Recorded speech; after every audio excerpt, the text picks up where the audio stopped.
दशकं 17 सुदर्शन कोसल प्राप्ति।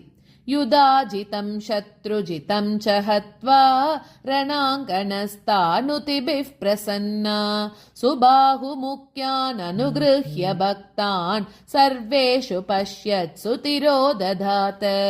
पृष्टो नृपान् प्राह सुदर्शनस्तान् दृष्टा भवद्भिः खलु सर्वशक्ता या निर्गुणा योगिभिरप्यदृश्या दृश्या च भक्तैः सगुणा विनीतैः या राजसीतं सृजतीव शक्तिः या सात्विकी पालयतीव विश्वं या तामसी संहरतीव सर्वं सद्वस्तु सैवान्यदसत्समस्तम् भक्तार्तिहन्त्री करुणामयी सा भक्तद्रुहाम्बीतिकरी प्रकामं वसन् भरद्वाज तपोवनान्ते चिराय मात्रा सहतां भजेऽहम् तामेव भक्त्या भजतेह भुक्ति मुक्तिप्रदामस्तु शुभं सदा वः श्रुत्वेदमानं रमुकास्ततेति सम्मन्त्र्य भूपाश्च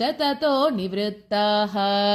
सुदर्शनो मातृवधू समेतः सुबाहुमापृच्य रथाधिरूढः पुरीमयोध्यां प्रविशन् पुरेव सीतापतिस्तोषयति स्म सर्वान् लीलावतीं प्राप्य विमातरं च नत्वा विषन्नां हतपुत्रतातां सदुग्धिभिः कर्म गतिः प्रबोध्य ससान्त्वयामास महेशि भक्तः। जनेषु पश्यत्सु सुदर्शनोऽत्र त्वां पूजयित्वा गुरुणाभिषिक्तः राज्ये त्वदीयं गृहमाशु कृत्वा पूजाविधानाति च संयदत्त।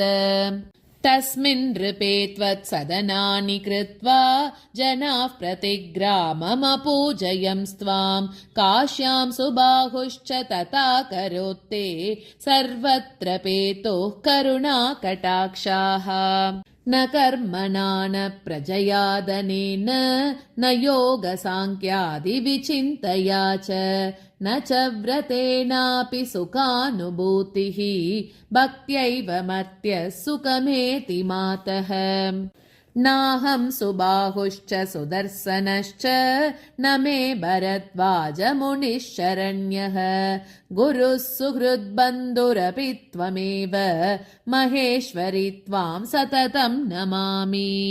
सर्वमङ्गलमाङ्गल्ये शिवे सर्वार्धसाधके शरण्ये त्र्यम्बके गौरी नारायणि नमोऽस्तु ते। ॐ श्रीमात्रे नमः।